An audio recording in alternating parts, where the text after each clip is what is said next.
Good morning to all our attendees based in India, and a very good afternoon to all of you in Singapore and across Asia Pacific. Thank you for being with us today. My name is Khaitan, and I am a partner at Khaitan and Company, one of the largest and oldest full-service law firms in India. First of all, let me thank the Singapore Corporate Council Association for extending its support to this educative program. As in-house counsel and advisors, many of you have a very broad geographical remit, which implies following the pandemic at different stages in different geographical jurisdictions, as well as public policy responses from one country to the other, while of course looking at your own personal challenges in your home country. Our firm has advised Indian businesses and multinationals through good and bad times over our existence of over 110 years. Unfortunately, the reason why we are gathered here today is rather dramatic, with an unprecedented pandemic impacting our lives and disrupting businesses. We, as a law firm, have been receiving a variety of multiple questions from clients on how to deal with their business and other issues.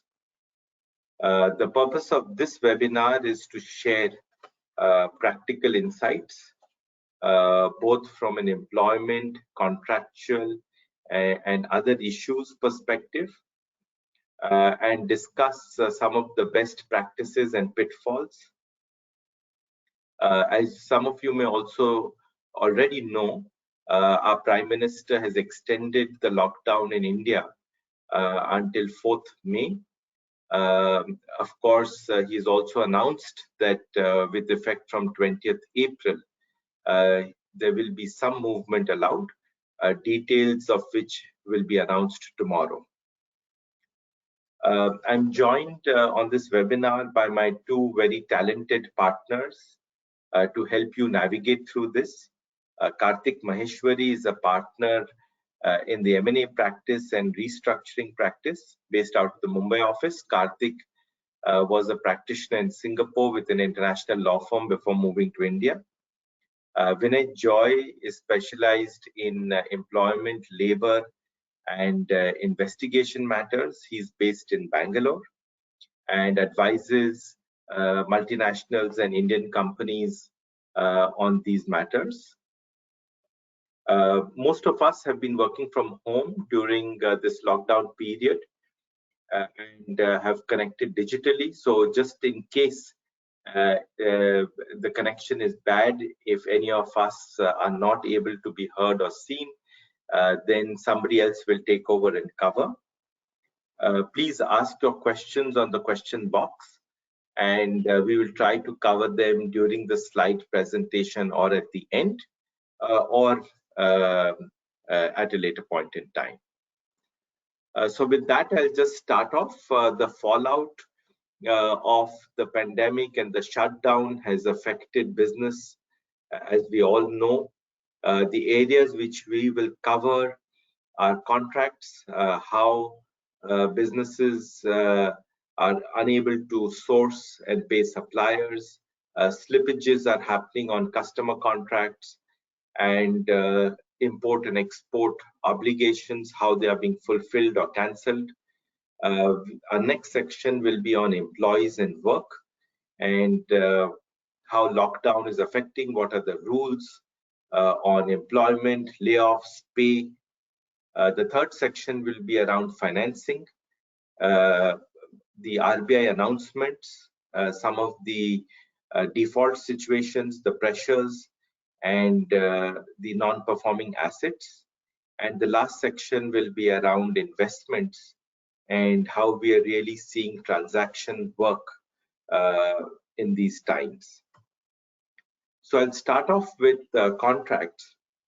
So as we know, parties to a contract are obliged to follow the contract, and are exposed to obligations on account of breach. So if a party breaches a contract, he's liable to damages, indemnity if the contract so provides, specific performance, injunction, and of course may also suffer reputational damage. So what really is the excuse for not performing a contract and yet not being liable for any of the above? So one of the excuses could be the excuse of force majeure, and this expression comes from the French expression force majeure, which means superior force. So as the expression actually tells you what is intended, if a contract cannot be performed because of superior force or unexpected circumstances beyond one's control, one can be excused from performing a contract on account of force majeure. So we'll discuss the principle of force majeure in the context of Indian law. The concept of force majeure under Indian law is not an Indian statutory principle. It doesn't find or grant relief as a statutory matter, but it is really a contractual matter, and it purely depends upon whether the contract has a force majeure provision and therefore an exception to breach of contract. If there is a force majeure clause in the contract, the question will be then, is COVID covered under the force majeure clause? And the questions being asked are, is COVID an act of God? Is it a pandemic or a natural calamity? The advisory from the Government of India and from the ministries have been that to classify COVID as a natural calamity. Again, questions are being asked whether this is binding or not. As far as government contracts are concerned, given the advisory from the ministry, this should be binding on the government, but vis-a-vis private contracts, it will purely depend on the contractual provision, and a government declaration that COVID is a natural calamity or force majeure will not be binding. So it is, in summary, really dependent on the provision in the contract. So what are some of the tests? Does the contract have a force majeure clause or not?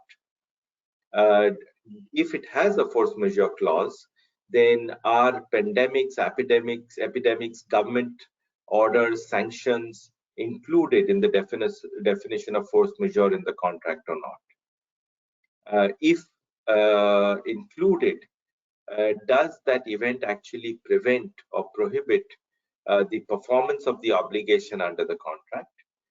And if all of the three are yeses, then is there any mitigation to that or not? If there's no mitigation and you fall within all the above tests, then one can claim the relief of force majeure under the contract.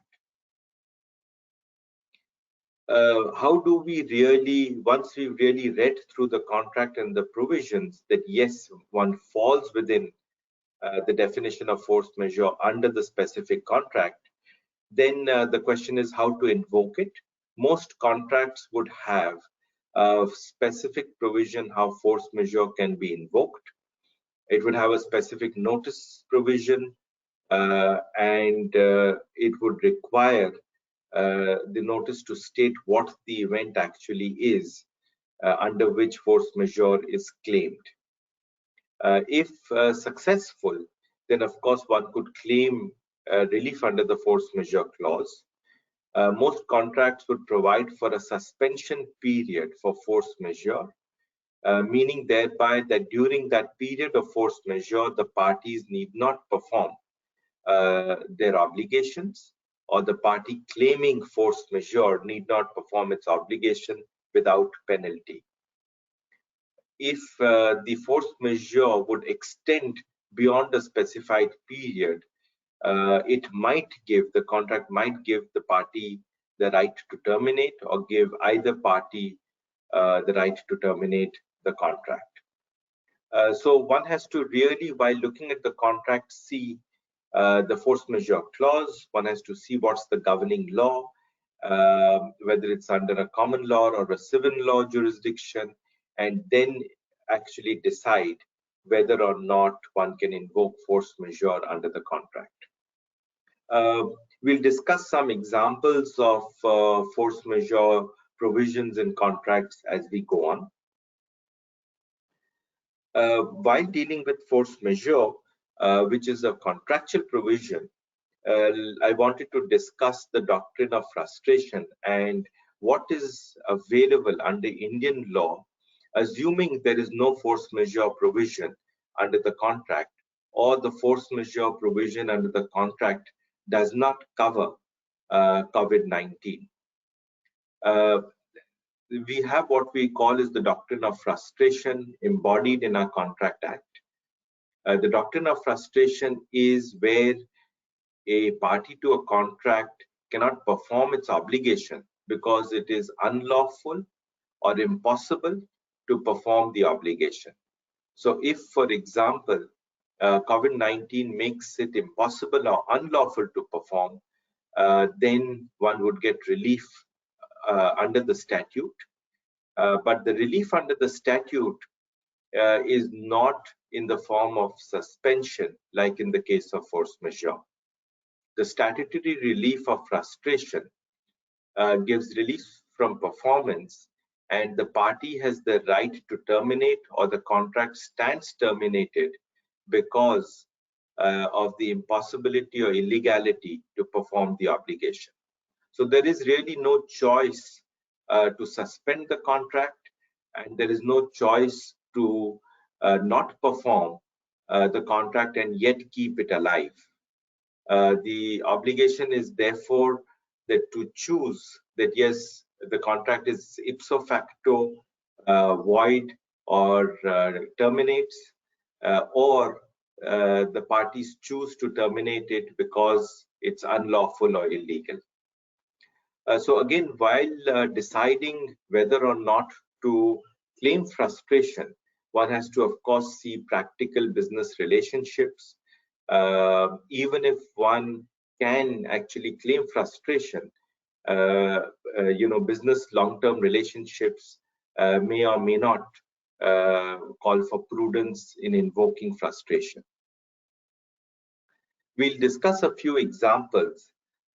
Let's take a contract for import of goods where there is congestion at the ports, or because of COVID-19, the goods can't be actually unloaded at the port and delivered. The question is whether force majeure can be claimed. So first, one has to look at the contract itself. Does it have a force majeure clause, and does this event qualifies force majeure under the contract? Assuming both the tests are met, then one has to look at the contract to see the delivery terms and the provisions on passing of risk and title. If the contract is a CIF or FOB contract, the title and the risk passes on loading of the goods on the ship or at the port, and therefore even if one can claim force majeure, it's no good because the goods and title have already passed to the buyer, and claiming force majeure against the seller will not be any good. In which case payment has to be made, the letters of credit have to be honored. Very recently, a party challenged and wanted a stay of invocation of the letter of credit, went to the Bombay High Court, and the court actually denied granting an injunction from invocation of letter of credit on the basis that it was a CIF contract and title and risk had already passed and one could not claim force majeure. Let's take another example of a utility supplies contract where there is an obligation on the customer to pay. The question is, can the customer invoke force majeure and not pay? COVID-19 does not prevent payment. The banking system is working, and commercial difficulty cannot be a ground to claim force majeure. And if the banks are working, the payment gateway is working, then there is no bar in making a payment. Force majeure cannot be claimed, and it is unlikely that in such a contract the language would permit invocation of force majeure.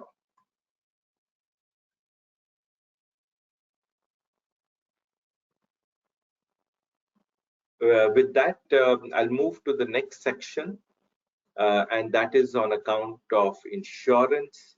A lot of questions are being asked whether COVID-19 is an insurable or is covered by insurance and covered by business interruption risk insurance or not. The simple answer really is you have to look at the policy wording and whether the policy on business interruption risk covers pandemics, epidemics, or not. Assuming that it is covered, then the insurance on business interruption can be claimed. What we have seen, most business interruption policies do not cover, or there is a specific carve out for epidemics. There is a specific carve out for government orders, and therefore, most likely, most business interruption risk policies in India would not cover COVID-19. The other issue to examine for business interruption risk policies as to what exactly is covered. Is loss of profit covered? Is loss of revenue covered? Loss of opportunity covered? Most business interruption policies would exclude loss of opportunity, loss of revenue, and could cover loss of profit, but one has to actually see the actual coverage. Then we look at health policies and medical insurance policies. Again, depends on the wording of the policies. Most health and medical policies exclude epidemic diseases, and one has to examine your policy to actually see whether there is coverage or not. What we have really seen over the last few weeks, most group policies, retail policies exclude epidemic diseases, in which case one cannot claim. Our insurance regulator has, of course, told our insurance companies to honor claims on account of COVID, and they are looking at whether to pass regulations to cover COVID claims, even under existing medical and health insurance policies. But from a matter of law, it purely depends on the language of the policy. We'll take a few more examples of force majeure under real estate contracts, and questions have been asked under rental agreements, lease agreements, and licenses, whether or not COVID-19 would be a force majeure event. Again, this would purely depend on the language of the contract. First, whether there is a force majeure clause or not, and if there is a force majeure clause, what does it really cover? Does it cover this event or not? I'll go through some illustrations of contracts we have seen in the recent past. One of the contracts, most contracts, real estate contracts, have provisions which grant force majeure relief if the premises leased are demolished or destructed due to the force majeure event, such as act of God, flood, war, terrorism, epidemic. So, can you claim force majeure under COVID-19? If the premises have not been demolished or destructed because of COVID-19, one will not be able to claim force majeure because the force majeure clause is restricted or narrow to cover the force majeure events, but with a qualifier that the premises must be demolished or destructed. Let's take another example, and the example where a clause actually provides that you can claim force majeure if the leased premises cannot be used for a certain period on account of act of God, flood, terrorism, or it could even go beyond that to say for any reason beyond the control of the party. In such case, one will be able to claim force majeure because the party has not been able to use the premises for a continuous period of 15 days on account of COVID-19 and on account of the government restriction and lockdown. So in this case, one can claim force majeure. So whether one is, sitting in the position of a landlord or a tenant or a lessor or a lessee, it would purely depend on the language of the lease or the license. Another issue coming up is on account of export obligations and import and exports. And as we know, ports are officially open, but there are delays in clearances. And because ports are officially open, one will not be able to claim force majeure. The question arising is that if there is demurrage, whether one will be able to claim force majeure. One has to again look at the charter party and see whether one can claim force majeure, because the goods cannot be unloaded from the port and demurrage is being incurred.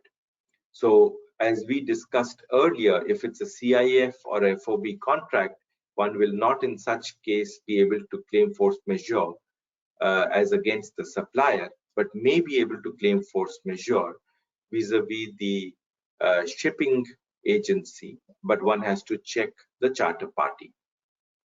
Other contractual issues coming up on export import are cancellation of contracts, restrictions and prohibitions on exports, and how are these dealt with under the contract.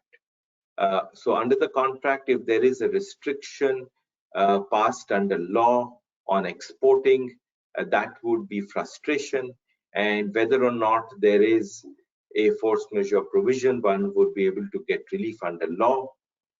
On the taxation side, the government has passed an ordinance granting relief on most filing dates being extended, extension for time to pay, in some cases with interest and in some cases without interest.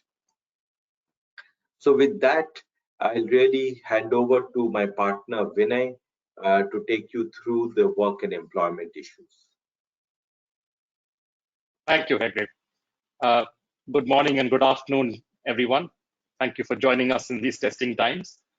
Any slowdown in economic activity has a direct impact on the workforce in any economy, and to that extent, COVID-19 has been no different. As you're all aware, India was on lockdown for a period of 21 days, with today expected to have been the last state. And this morning, that lockdown has now been extended till the 3rd of May. And so therefore, by the 4th of May, we should hopefully get back to some semblance of normal. However, I think there were a number of state lockdown orders which were actually issued much prior to this nationwide lockdown order, which was actually issued on the 24th of March. A number of states actually took proactive steps to try and curb the spread of this epidemic.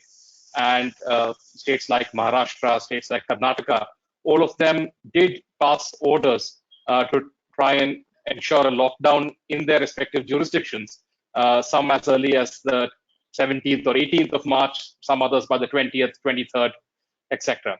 Now, a lot of these state lockdown orders were passed under the aegis of the Epidemic Diseases Act of 1897.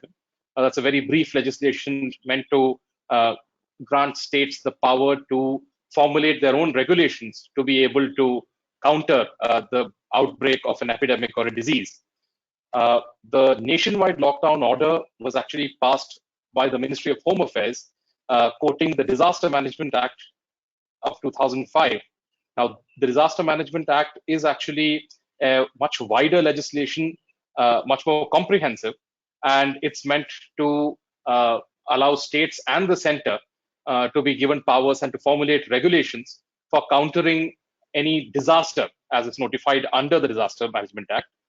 Now, one key difference in the Disaster Management Act is that it does have provisions that grant it overriding powers over all other laws in force. Why that is relevant is something that I'll come to just a little later. In terms of what is happening on account of these lockdown orders is that most businesses have been asked to shutter shops, other than a few of them that have been exempted. Now, the ones that fall in this category are essential services, which primarily relate to hospital services, telecom, the availability of internet, e-commerce for the supply of goods and food provisions, etc. All of these have been classified as essential services. For companies in the IT and ITES services sector, they too are allowed to function, but primarily from home. The regulations do provide that any IT, ITES services that are rendering services for essential services, they are also exempt. In terms of supply chain and e-commerce activities, again, like I said, there are no restrictions as such. A lot of questions have come up whether export-oriented units particularly are exempt from this requirement. Now, it's interesting to note that the nationwide lockdown order from the central government does not really create a specific carve-out for such units. A few states did, however, pass orders earlier. So when I talk about Maharashtra, when I talk about Tamil Nadu, a lot of these states did pass orders which actually did grant exemptions to export-oriented units as well, some prescribing their own restrictions. For example, in Tamil Nadu, they could operate at 50% of their workforce. However, in Tamil Nadu, again, after the 25th of March, a revised notification was brought out. And to that extent, it sort of mirrored what was provided for under the nationwide lockdown order itself. So that has varied from state to state, and we will really need to assess the relevant guidelines in a particular jurisdiction before being able to certify whether an export-oriented unit can as such remain open or not. What this lockdown has ensured is that most establishments today are forced to work from home. And in fact, the government has encouraged all private establishments to be able to work from home, and to that extent, to be able to provide power supply or internet services to be able to facilitate that. Now, this has, of course, led to various aspects for employers themselves to consider, because while a lot of employers today do have work from home policies, these are more meant to cater to a scenario where an employee might be allowed to work from home one day a week or maybe a few times a month. And they've not really envisaged a lot of situations or a lot of scenarios that can come up when your entire workforce is working from home. For example, how to monitor attendance, how to monitor payment of overtime, how to monitor work product. In fact, if an employee slips on the floor in his house and hurts himself, would he be entitled to claim employees' compensation under the Employees' Compensation Act? So there are various questions coming up as to whether the home premises of each employee would be treated as a workplace. And to that extent, for example, even if a sexual harassment claim was to be brought by an employee against anyone else in the house, would that be something which the employer would then need to take cognizance of? So those are very interesting questions that have popped up in these times, and there are no not necessarily right or wrong answers, because a lot of this is in a gray area insofar as our laws are concerned.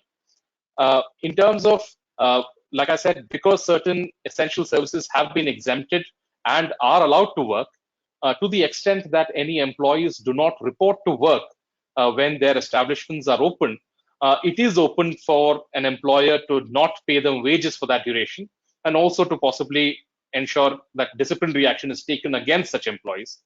The employer would, of course, need to bear in mind that they would need to comply with all governmental regulations in respect of keeping their premises open, which would mean the enforcement of social distancing norms, provision of protective equipment, hand sanitizers in various places. All of that would need to be provided for. In terms of layoffs or employee reductions, I think this has been one of the most controversial topics that we've had to deal with during this lockdown period, in terms of a lot of the lockdown orders and a lot of subsequent advisories or orders passed by the central and state governments have talked about employers needing to keep on to their or hold on to their employees to not reduce their salaries or to not terminate their services. Now, the question that has popped up often is whether these are binding orders or are they simply advisories. A lot of that goes back to the distinction that I made between the Epidemic Diseases Act and the Disaster Management Act. A lot of the guidances that were issued under the Epidemic Diseases Act would be more in the nature of advisories. Under the Disaster Management Act, however, given its overriding powers, it could be deemed that these are more mandatory guidelines that do need to be followed. To my mind, it's an interesting question whether a government under either of these legislations can necessarily invoke powers to require private employers from necessarily having to pay wages or to not terminate their employees. I think that's something, to my mind, it's more of a constitutional question. It's something whether the act does empower them or grant them sufficient powers to actually pass out orders of that nature. I think that's a debatable point. However, in the absence of any precedent at this time, and also the practical advice on the ground that will be implemented by various labor departments across states, it is prudent, to my mind, to not take any steps until these lockdown orders are lifted. One question that does keep coming up is what happens to contract workers? Are there any guidelines specifically with respect to them? This has been taken up more on a case-by-case basis by each state. For example, just as of yesterday, the state of Karnataka, the Labor Department passed an order which talked about employers not letting go of contract workers or casual workers. Again, this doesn't, there was an order passed by the Ministry of Home Affairs on the 29th of March under the Disaster Management Act, which talked about employers not reducing wages. And that could, in effect, also be seen to apply to contract workers.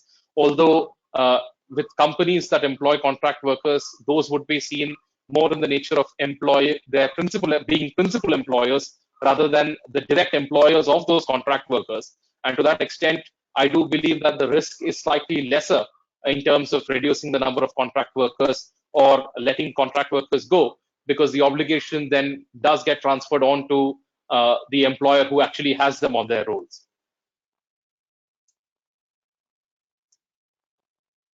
I think, again, some of the common questions that have come up with respect to layoffs. Now, layoffs, as the term is defined under the Industrial Disputes Act, is slightly different from how it is colloquially understood as being a termination of employees. A layoff under our Industrial Disputes Act refers to a scenario where an employer might, in certain specific circumstances, be able to ask his force to remain at home to reduce the amount of salaries being payable to them. They could reduce that down to 50% of what the employees are earning, and last that for a period of 45 days.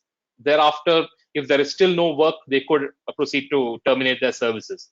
Now, this is a provision which is largely applicable to industrial establishments like factories and to those establishments that have standing orders which provide for similar provisions. Would COVID-19 be specifically covered under that? That's an interesting question, because the wording of the Act does talk about you being able to ensure steps like this in the case of a natural calamity or any other connected reason. I think it's an arguable point that we could argue that COVID-19 is actually covered under that, given various government advisories that have come out in this regard. In relation to reduction of salaries, this would happen by way of consent with the employees directly.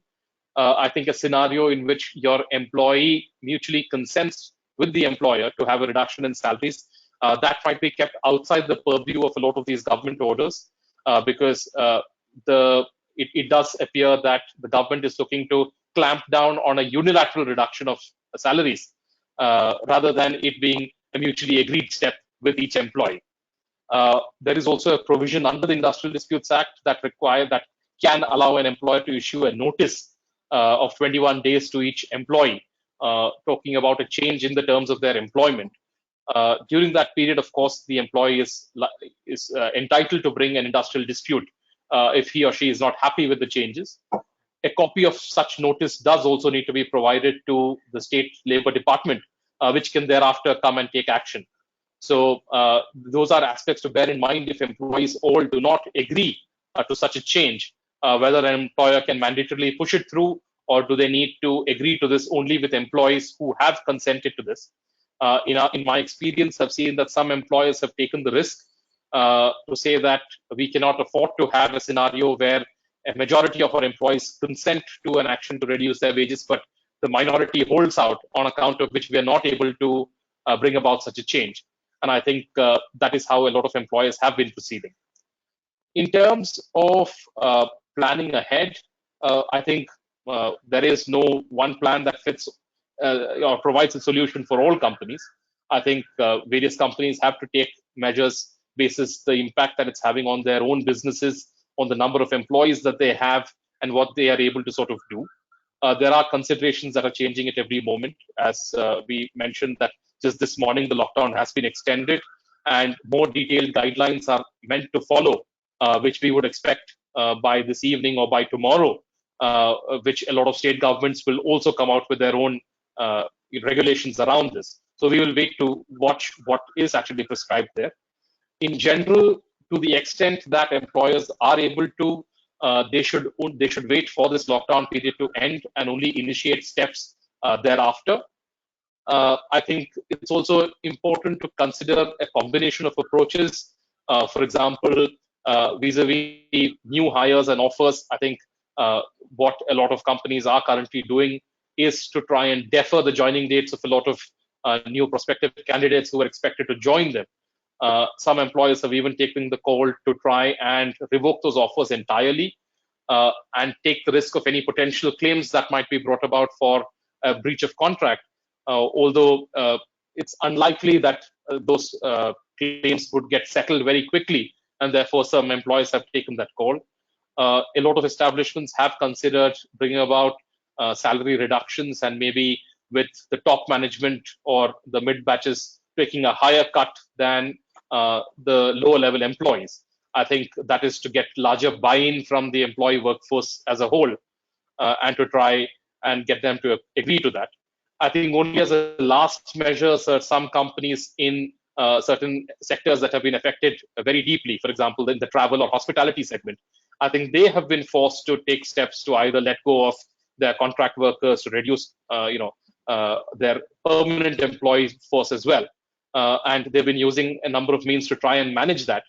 A lot of this, of course, comes with the risk of any action being taken if the government is to strictly enforce its lockdown orders. But in a lot of these instances, employers have had no choice but to take these measures. I think before any of you decide to take such measures vis-a-vis your companies in India, I think it might be useful to take a pause to get a clear understanding of what in the jurisdiction that your offices are located in, what are the regulations that apply, and to then consider what are the various options available to you. I shall now pass on the presentation to my colleague Karthik, who will take you forward.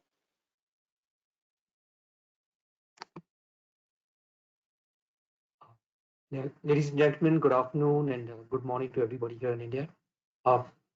So unprecedented times, what's going on with the judicial system, what's going on with dispute resolution, lots of questions on that.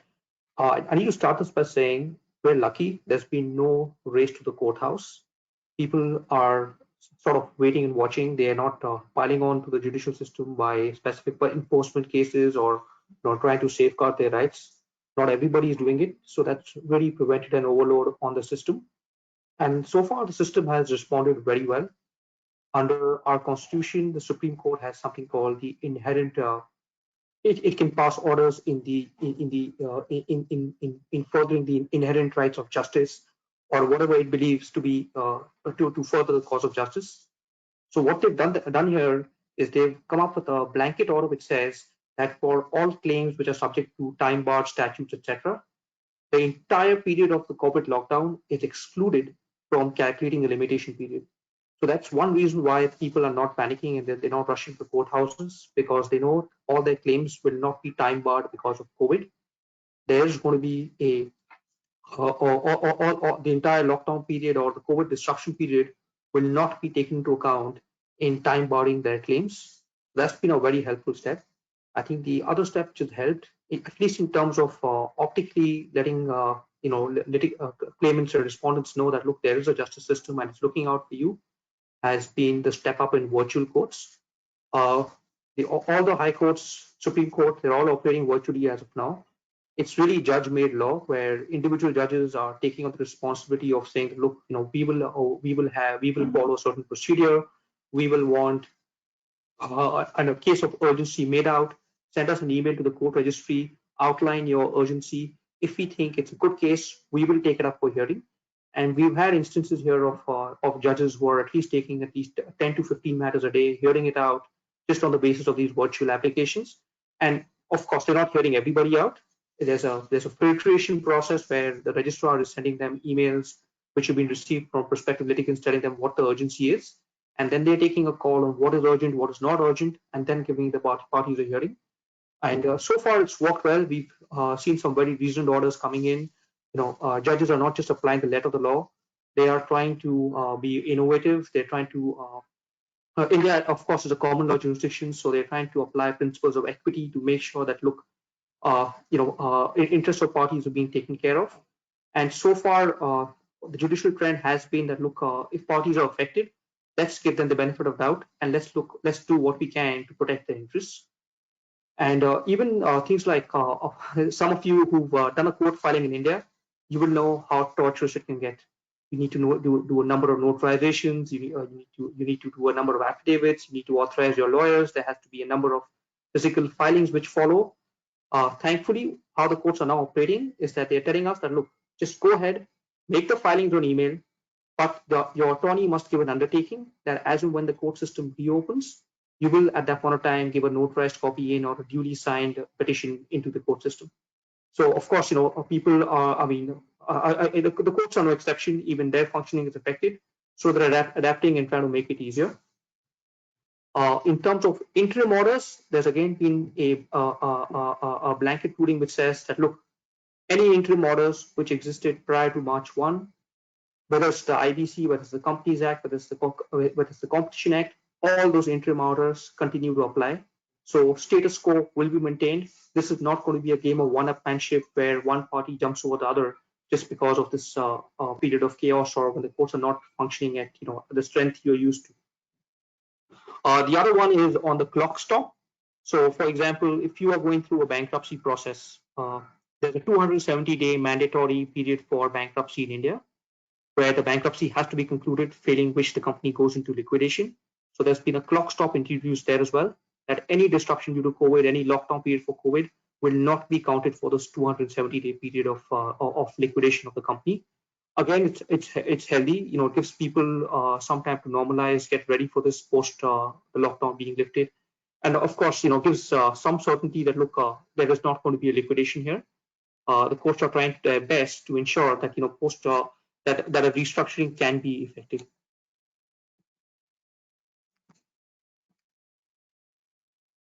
Okay, so this one is obviously of just very important to all, whether you're an Indian company, whether you are a subsidiary of an MNC in India, whether you're a portfolio company of a private equity company in India.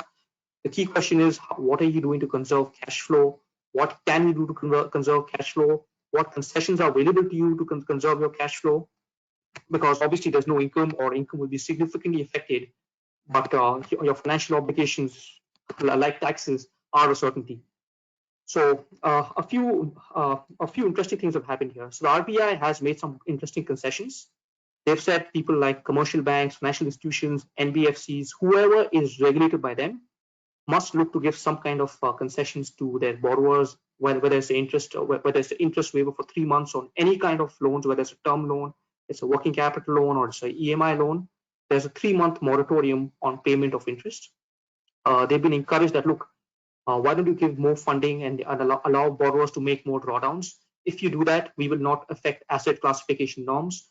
If any interest payments are missed, we will not require you to make any filings with credit information companies, etc. Why don't you let this be business as usual and try and help your borrowers? So far, so good, but there are some quirks here. I think what you should be aware of, for example, a lot of companies here now have consortiums where not only do you borrow from commercial banks, not only do you borrow from NBFCs, but you also borrow from mutual funds. You also borrow from AIFs, alternative investment funds. You also borrow from insurance companies. So the issue which is now going to come is in a consortium, the RBI has told the commercial banks and the NBFCs to fall in line and help their borrowers. But what about this other set of lenders, these private lenders? They're not bound to follow any of these rules. For them, it's business as usual. So, and makes it problematic for the Indian banks because on one hand, they're giving you concessions, they're giving you interest favors, which is pretty much like, let's say 70% of the consortium, but the balance 30% of the consortium doesn't have to fall in line. Of course, this is it's going to come down to relationships, trying to convince the MFs, the insurance companies to do what they can to do what the banks are doing. But of course, the interests are competing here because unlike a bank, unlike an insurance company or an MF, which may have a redemption pressure, the banks don't have the same. They don't have the same problem. So that's obviously one item to consider. What is your consortium made up of? Does it have non-bank lenders? If it has non-bank lenders, how do we deal with them? The other issue is all these RBI directions only deal with term loans or working capital facilities. They don't deal with debenture issuances. The last 4 or 5 years, we've seen an explosion in India for private credit, where a number of borrowers have been using debentures for financing. Now, what happens to debentures? You get the same benefits here. You get the same breathing room here. Strictly by the circular, no, but just by spirit, I think if the banks are following a similar classification norm, similar treatment norms for debentures akin to loans prior to this COVID outbreak, we don't think as a practical consequence they will treat debenture issuances or bond issuances separately from how they treat loan instruments. Again, this is it's case to case. You need to discuss this with your debenture trustee, with your lenders, just to get yourself the certainty that they will all behave in a similar fashion. The other thing which borrowers should bear in mind is that these directions from the RBI, they are actually, in a sense, it's a request to banks. It's not mandatory on banks, although a number of nationalized banks have made statements that they will follow this to the hilt. Irrespective, as a borrower, you still have to go talk to your lenders. You have to tell them, look, this is the concessions I need. You offered a 3-month moratorium. I hope I'm going to get it, and I hope you're working towards it. You have to ask. This will not be given to you on a platter, because each lender is doing this differently. I think a couple of other issues are coming up, which is one issue which is coming up is on term loans and working capital loans. The RBI directions are very clear on working capital loans. They're telling us that, look, at the end of the moratorium period, after 3 months is over, the working capital loans, any interest on them is immediately repayable, including any interest on interest. They haven't made the same classification for term loans, but it's immediately repayable after this break of lockdown period is over. So if you ask me, this opens up a window of opportunity. I think you should, prudent borrowers should be talking to the lenders, telling them, look, guys, this will be another crisis, because at the end of 3 months, I can't pay you interest on interest and this entire amount as a bullet repayment, because that will just squeeze cash flow further. Can you think of doing some kind of long dating on the term loans where this 3 or 4 month COVID period is deferred to, let's say, an additional 3 months on the term loan? I think most lenders will be receptive. Last thing they want is in India is more NPAs on their books. So I think this is a time where borrowers really should be keeping the conversation open. They should be chatting with their bankers in terms of, these are RBI regulations. There's some gray area here, and that gray area could allow us opportunities to be flexible and make life easy for both of us. That's something I would really put on your radars. In terms of how are courts behaving with lenders at this point of time. So we've had a very, very interesting judgment 2 weeks ago in Bombay. This is with respect to a collateralized loan obligation where the collateral was underlying shares. This is the Future Group versus IDBI trusteeship judgment case. And just to remind you, in this case, the lenders were all private lenders. They were not banks. They were a bunch of private credit lenders, so obviously not subject to the RBI norms. And the collateral here was shares of a listed company. What the borrower argued was, look, when I gave the loan, when I took the loan, it was almost 350 rupees a share. I'd given 3x collateral. Now, because COVID has happened, I can't service my loan, but that doesn't mean that my borrower can enforce against my security. And the borrower's argument was very clear. The lender's argument was very clear that, look, this is a falling market. It's a falling knife. If you don't let me enforce security right now, I will become an unsecured creditor. My collateral, which is worth 100, will become worth ₹1 3 months down the road. So let me enforce at this point of time. Typically, 99% of cases, courts will never interfere with a lender enforcing security in India because it's a matter of contract. In this particular case, the court actually applied a very public-minded equity approach, and they said, look, we understand there's a problem. Typically, force majeure should not come into collateral arrangements or security arrangements, but we do have some sympathy for the borrower here. And look, we do put an injunction on any collateral enforcement at this point of time by the lender group. And of course, for the lender community, it's not great news because they're trying to salvage some value at this point of time. But at the same point of time, the courts are trying to, just put some order in the chaos by saying, look, if everybody goes ahead and goes around security and collateral and post-dated checks at this point of time, you're putting the system at risk.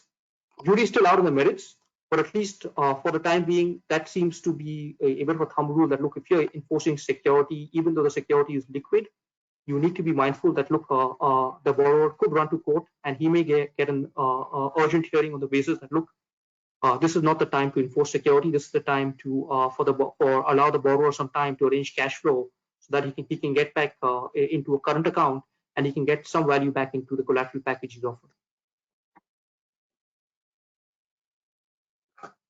On equity and investment agreements, material adverse effect clauses, material adverse change clauses, they were really not a hot topic in India. No one really bothered with them, but suddenly they're finding their way into every contract. Sellers who have, let's say, a asset which is in demand, they're obviously trying to narrow the definition down of MAE, etc. They're trying to exclude any COVID impact and the like. On the other hand, any interested investor or buyer, he's trying to expand the scope, and parties are trying to meet midway somewhere. For example, in certain contracts where the investment was contingent on future performance, parties are saying, look, let's sign the contract now. The future performance can be extended to 6 months, 9 months. We will take out the COVID disrupted period in calculating whether you hit your EBITDA thresholds, whether you hit your performance targets. So we'll be practical here. Of course, there's a risk of parties binding them to a contract right now and then things not going to plan. But at least people are willing to find a solution and trying to see where this material adverse change or material adverse effect can make sense for both parties. I think so that's for new contracts. That's for existing contracts. For new contracts, there's a bit of a dichotomy. I personally haven't seen too many investment agreements or M&A agreements or acquisition agreements which have a material adverse event or a force majeure clause on a going forward basis. This is all going to get tested now. So, for example, if you now have the company desperately needs money, and you've taken money at a ridiculously low valuation just to keep the company afloat, but at the same time, an existing investor has an anti-dilution clause, or what we call a ratchet, to protect his original valuation, which allows him to be issued more shares because of the lower valuation the company has now issued. So, in effect, giving him a higher stake for his original investment. Those kind of clauses, they were rarely tested, and most contracts had them because it was a nice to have safety feature. But we'll really see now whether courts in India are going to be willing to give effect to those clauses on the basis that, look, did you take advantage of parties' misfortune to take advantage of an anti-dilution clause you had for yourself? I think the other issue is going to be for portfolio companies or private equity firms. If they're not performing, what happens to the investor? If there's going to be no exit from IPO, if there's going to be no exit from, let's say, trade buyers who are willing to buy the same portfolio company, how does the portfolio company compensate the financial sponsor?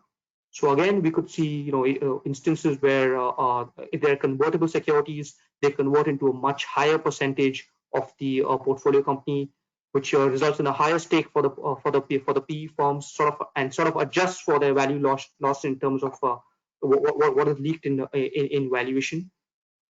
So again, jury's out on that one. It's going to be some time till the firms do a mark to market, understand what they can how they can really recoup value from their portfolio firms. I think the one which is looking most interesting to me right now is listed companies. There's been a fall in valuation. India is a notoriously difficult jurisdiction to delist from because you have to pay a ransom to your minority shareholders to take your company private. You need to hit the 90% threshold for parties to be interested in delisting.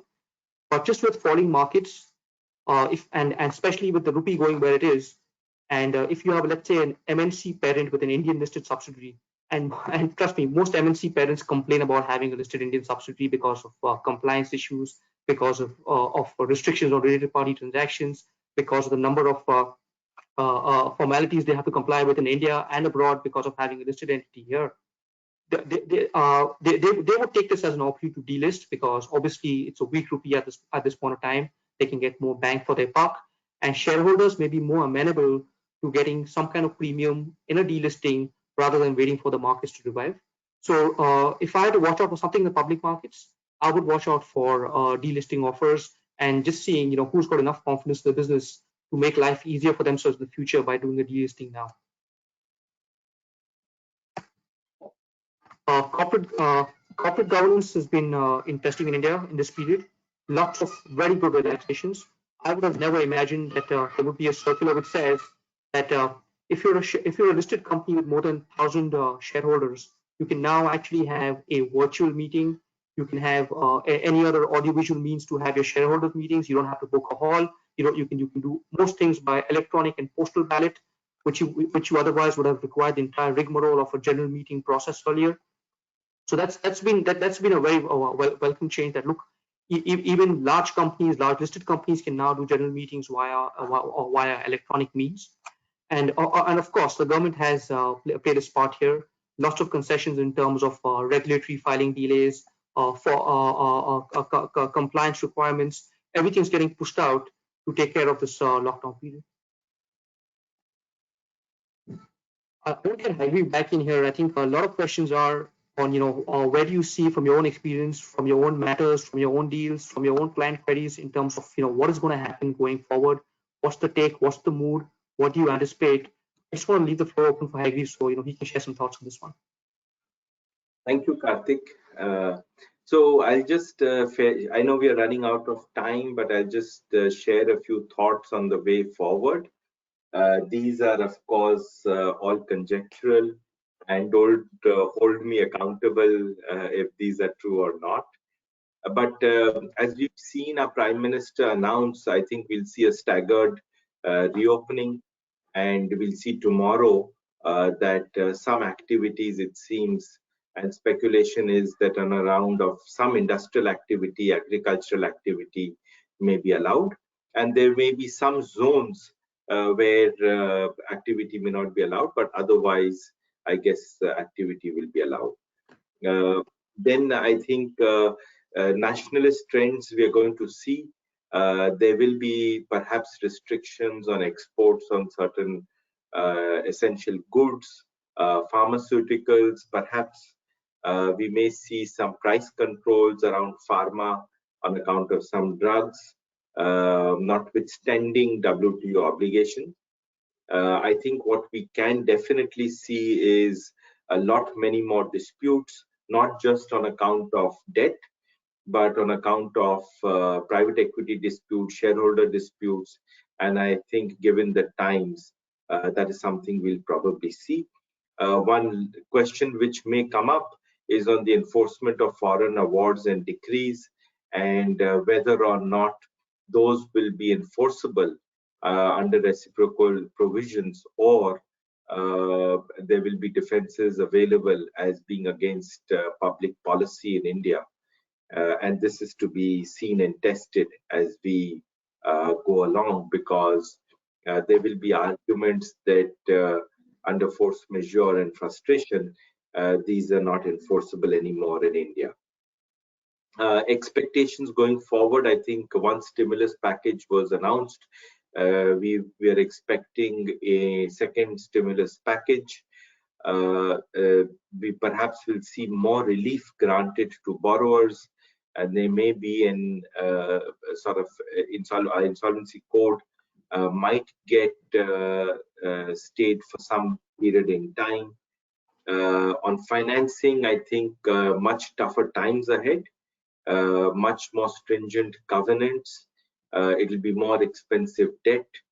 And lastly, I think all of this uncertainty will lead to, in the second half of this year, I think much more transactional activity. I think we'll see a spurt of transactional activity. So with that, I'll go to the Q&A. And we've received a set of questions. I'll go through them quickly. I think the first question I'll ask you, Vinay, to take up. We've been asked again, how binding is the government's recommendation of conservation of employment and payment of wages? I know you've answered it, but very briefly, can you tell us, is it really binding or is it advisory? Sure. So I think, like I said in the presentation itself, the order passed under the Disaster Management Act should be treated as being binding on establishments. While it is plausible to argue that the government cannot have such powers to issue an order under this act, even to prescribe, an order of this nature, I think that's a fight that you'll have to take up at, to the judiciary, to the higher levels of the judiciary. And until then, I would think that it would be prudent. The prudent course of action for you would be to treat it as a binding order and to follow that. Thank you. Karthik, maybe I'll ask you on force majeure.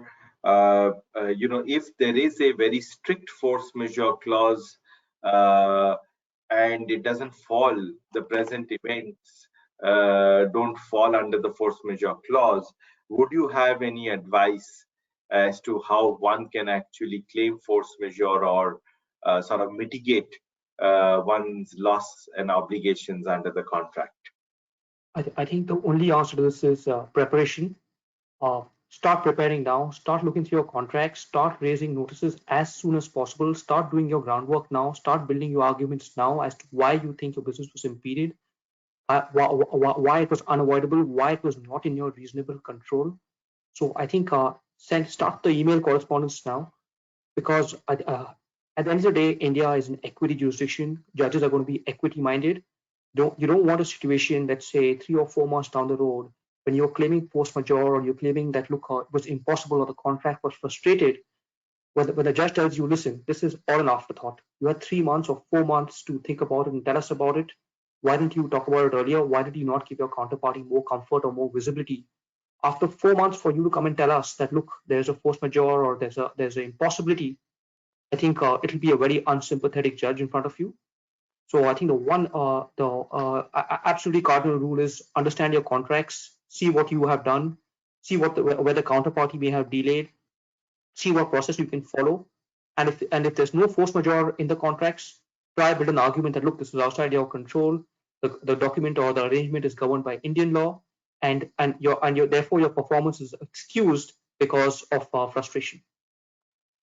No, thank you. And a related question was asked that if there is a force majeure clause and it's covered by force majeure, and one of the parties actually invoke force majeure, then how does one deal with losses under the contract? The losses which may be suffered by both parties. Is there any guidance or law or case law you can think about as to how the losses should be dealt with?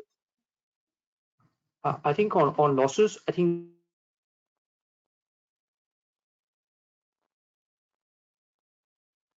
we lost Karthik on the net, but maybe I'll take that up. I guess on losses, I would say just go for a wait and watch approach. Indian law is actually very strict on losses. It only go ahead. Yeah, maybe I think we are losing you on video and audio, Karthik. So again, on the losses issue, while force majeure can be claimed, I guess one has to look at, in the absence of any contractual provisions, one is the duty to mitigate, and in the fact that both parties will probably have to bear part of the loss, because if the contract is suspended then terminated in the absence of a provision, whatever costs and expenses have been incurred by each party will probably be their loss. They will not be in a position to recover the losses in the absence of a provision to the contrary. So I think some more questions. One question has come up, I think, on Can we give any color on what we see in terms of M&A and investment activities presently, and what do we see in the future? I think presently we see a lot of opportunistic, I should say, M&A and transactional activity, and I should say around listed companies, around proposed acquisitions at very low valuations. That is something which we are seeing. We are also seeing a wave of companies and promoters going to financial sponsors because they know that the debt markets will be more difficult. The capital markets will be a long run with the ability to go and raise public money. So I think we are seeing far more activity around financial sponsors. Another wave we are seeing is around consolidation. We are already seeing companies and businesses talking together to consolidate and streamline, save costs, and combine operations and make combined businesses sustainable rather than smaller businesses trying to be sustainable during these times. So I think that's the color of what we are seeing presently. I think another question being asked is that do we really see arising out of COVID any potential benefit which India will see from reorganization of global supply chain as relative to other sort of APAC countries? And again, I'll take that question. I do see that, look, India can benefit. There will be a lot of risk mitigation by businesses across the world, and they will want to, and by policy and their own governance, they will have to mitigate risk and be in geographical locations in more than one location. And I see that India has not been a major manufacturing hub or a procurement hub, but that's an opportunity for India. I think it can play it further, and perhaps that is what we will see. Another question is, what sectors do we see perhaps active and which might do well? I think sectors like healthcare obviously will do well. Pharmaceuticals will do well. Food and agriculture, that was agriculture was a sector which not much, there wasn't much euphoria, but we think that there will be a lot around the food and agricultural sector. Logistics, I think there will be a lot of logistics play. There'll be cost saving combination, but logistics is becoming more and more important. And the entire digital and digitization and IT, I think will see far more play in the country. And we've actually survived this lockdown because of our digital rollout, and many businesses and organizations have been able to survive and still carry on because of that. And I think we will see that. And the importance and ease in operations through digital means, corporate India and also the population of India has learned, and I think that rollout will be significant. So these are some of the opportune areas. So with that, we'd really like to conclude today's webinar. Thank you to all of you to have given your valuable time to participate. And I'd request you all to take a couple of minutes to fill up our feedback survey.